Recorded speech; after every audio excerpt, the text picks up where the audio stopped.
கோல விழி கொண்ட கோமதி அவளே ஆதிபராசக்தி. நீல விழி கொண்ட காளியும் அவளே ஆதிபராசக்தி. கோல விழி கொண்ட கோமதி அவளே ஆதிபராசக்தி. நீல விழி கொண்ட காளியும் அவளே ஆதிபராசக்தி. முக்காலம் உணர்ந்தவள் முத்தொழில் புரிபவள் ஆதிபராசக்தி. முக்காலம் உணர்ந்தவள் முத்தொழில் புரிபவள் ஆதிபராசக்தி.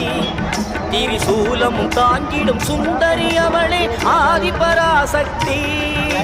மேல்மருவத்தூர் ஆதிபராசக்தி மனப்பதம் பாடிடுவோம்.